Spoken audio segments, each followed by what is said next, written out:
Oi, crianças, tudo bem? Nós aqui outra vez, né? Como vocês acabaram de fazer as correções, agora nós vamos fazer uma revisão de tudo que nós aprendemos nessa unidade 5 de português, tá ok? O que nós vimos? Nós vimos sobre as fábulas, toda a estrutura da fábula, como que é a fábula, para que serve a fábula, quem criou as fábulas, os maiores fabulistas que nós temos hoje em dia. Depois nós falamos um pouquinho sobre a separação de sílabas e a classificação dessas separações de sílabas. Depois nós falamos sobre os adjetivos e para finalizar a gente fez a nossa fábula e vai continuar fazendo essa semana ainda. Nós vamos fazer uma outra fábula na nossa produção de texto. Só que agora é uma fábula totalmente de vocês. Não vai começar e nem pegar nenhuma versão, mas, perdão, na sexta-feira eu explico novamente na aula de produção textual. Ok, então vamos lá para a nossa revisão. Então, revisando. Isso, revisão da unidade 1, histórias que ensinam. Nós aprendemos então nas nossas aulas sobre as histórias que ensinam, que são as fábulas. Por que elas ensinam? Porque elas trazem um ensinamento que é chamado de moral da história, ok? Vamos então. Quando a gente fala de uma história que ensina, isso, nós estamos falando das fábulas. As fábulas, então, ou as histórias fabulosas. Eu coloquei aqui o desenho de uma raposa e de uma uva, porque a gente falou de uma fábula chamada Raposa e as Uvas. Quem lembra aí para mim como que era a Raposa e as Uvas? Vamos lá. Contem aí, dá um pause na história, no vídeo, e conta essa história da Raposa e a Uva para mim. Achou que eu estava pausado, né? Não pausei, não. Então, o que nós aprendemos sobre as fábulas? Aprendemos que Esopo, que foi um escravo lá na Grécia Antiga, há muito tempo atrás, foi o narrador de histórias a quem se atribui a criação de muitas fábulas. Tio, foi ele que criou. Olha, a gente não pode dizer se foi ele que criou, mas que ele fez muitas fábulas, isso é fato, tá? Ele teve muitas ideias fabulosas, né, das fábulas. As fábulas, elas são pequenas histórias, pequenos textos. Esses textos são narrativos, ou seja, é sempre alguém contando que tem uma lição de moral, que é a moral da história. Normalmente, as personagens são animais que possuem características humanas, tá ok? Ou seja, é uma raposa que fala, que tem desejo, que tem inveja, que é amiga, que tem medo, que tem coragem, etc.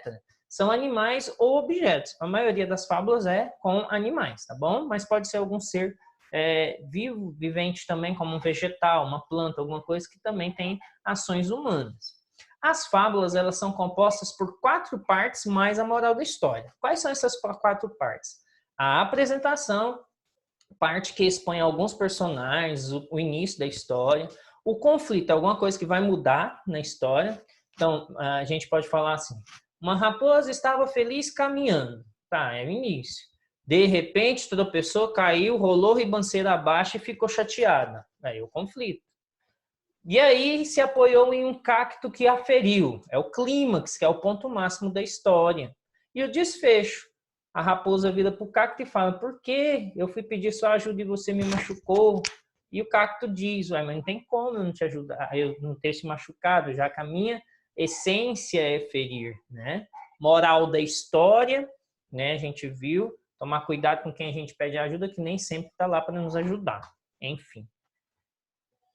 Depois das fábulas, nós vimos a separação silábica. O que é separação silábica? É dividir as palavras em sílabas. Mas o que são as sílabas? As sílabas são um som pronunciado de uma só vez. Então, ra, ba, ta, ca, fa, ga, né? Tudo isso aí são sílabas. As sílabas na língua portuguesa, elas sempre vão ter o quê? Vamos ver quem vai acertar. Começa com vô e termina com gal. Isso mesmo. As sílabas na língua portuguesa, elas sempre vão ter uma vogal. Essa é uma regra. As sílabas podem ser consoante, vogal, consoante, consoante, consoante, consoante, vogal, só vogal, vários tipos. Mas sempre vai ter uma vogal, pelo menos. E elas podem ser classificadas de acordo, as palavras podem ser classificadas de acordo com a quantidade de sílaba que ela tem. nós classificamos como monossílaba a palavra que tem apenas uma sílaba. Dissílaba as palavras que têm 2 sílabas. Trissílabas as palavras que têm 3 sílabas. Polissílabas as palavras que têm 4 ou mais sílabas. Uma sílaba, a gente viu então monossílaba, 2 sílabas dissílabos, 3 sílabas trissílabas e 4 sílabas polissílabas, ok? É assim que nós separamos. O professor deu a diquinha de bater a palma, né? Se bate palma, deu só uma palma, significa que provavelmente tem uma sílaba. Uma, vamos ler, uma, 2 palmas, 2 sílabas, mais uma palma. Cabelo, 3 palmas, 3 sílabas, trissílaba. Televisão, 4 palmas, 4 sílabas, polissílabas. Ok? É só uma revisão. Depois nós vimos sobre os adjetivos. Adjetivos que eu gosto bastante, por quê? Porque adjetivos sem eles as coisas vão ser tudo igual. São os adjetivos que vão fazer com que as coisas se tornem diferentes. Então eu posso falar de uma mesa quadrada, porque senão eu ia falar só mesa, poderia ser qualquer mesa. Posso falar de uma porta azul, senão ia ser todas as portas, mas eu estou falando de uma porta azul. Eu estou dando uma característica para o substantivo, eu estou dando algo próprio do substantivo para que ele não se torne comum entre os outros, né? Então, o que são os adjetivos? São palavras que têm a função de caracterizar, ou seja, apresentar características dos substantivos. Quais substantivos? Aqueles que eles estiverem referindo. Então, eu tenho que entender, o substantivo são os nomes das coisas. Adjetivo é a característica dessa coisa. Então, se numa frase eu disser assim, a parede branca está suja. Olha, o que eu estou falando aí? Eu estou falando do quê? Estou falando da parede. E como que ela é? Ela é branca e suja. Então, a parede é o nome que eu dou, aquele bloco de tijolos, né, cimento feito ali. E eu falo que ela é branca e está suja. São duas características que eu dou para aquela parede. Essas características é aquilo que eu chamo de adjetivo, beleza? Então, as palavras que caracterizam ou dão qualidade, aspecto ou estado a um substantivo são chamados de adjetivos. Por exemplo, olha aí essa atividade. Aquela casa azul, azul seria uma qualidade, um aspecto ou um estado. É um aspecto, né? Parecia assombrada. Assombrada seria uma qualidade, pois estava vazia há muitos anos, que é um estado. Ela estava vazia. Pode ser que ela fique cheia, então muda de jeito, muda, vazio, cheio, então é um estado, tá bom? Olha aí, eu até grifei para nós o azul, assombrada, azul, assombrada. Eita, vou voltar. Azul, cadê, hein?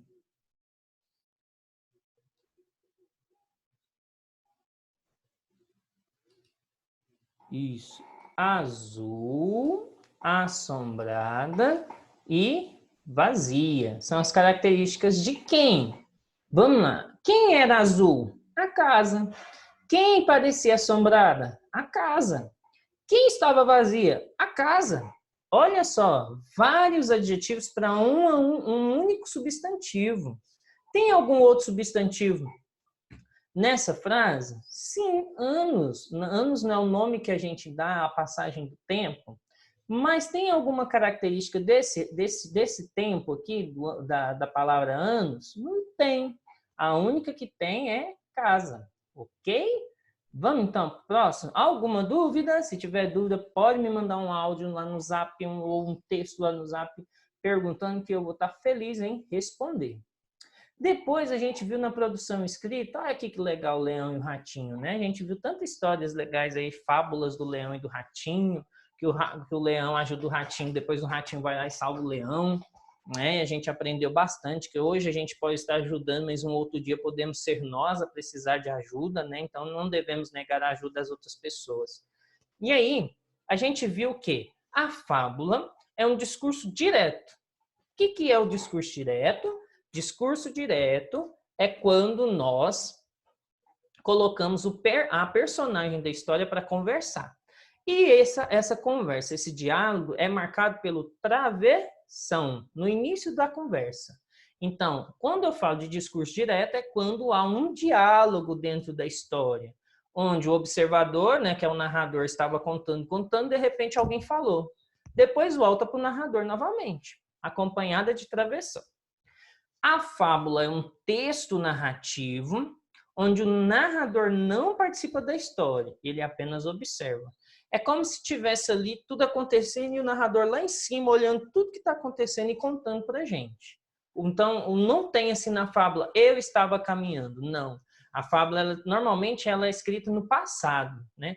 Certo tempo atrás, era uma vez, há muito tempo, em uma tarde ensolarada, ou seja, coisas que já aconteceu, porque é alguém que vai contar algo que viu.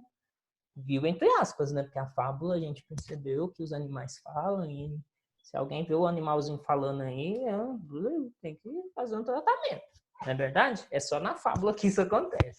Então é como se o narrador estivesse observando, vendo que tudo estava acontecendo e contando para nós. Ele não participa da história. Tá? Como eu disse, é escrito como se fosse no passado e é um texto curto. Um texto curto, ele é legal por quê? Porque a gente pode escrever de uma forma bem direta, não precisa ficar fazendo rodeios, não precisa ficar conversando muito sobre ele. Ok? Então agora nós vamos o quê? Trabalhar. Nós vamos fazer as atividades propostas lá na nossa apostila. Depois dessa revisão aí, nós vamos conseguir fazer ela tirar de letra. Nós vamos fazer as atividades lá da página 19 até a página 21, ok? É tudo sobre essa revisão. Terminou? Me envia a fotografia que eu vou dar o meu vistinho. Teve alguma dúvida? Me envia um áudio, pergunta, que eu estou disposto a ajudar, tá bom? Crianças, espero que vocês tenham aproveitado essa revisão, tá? Porque eu gosto muito desse conteúdo e sei que vocês estão gostando também. Na próxima aula a gente continua, mas hoje vocês vão fazer essa atividade e vão me enviar. Tranquilex? Aguardo a participação de vocês, que está fantástica. Um abraço. Com Deus. Tudo bem? Até mais. Eu tô dando tchau.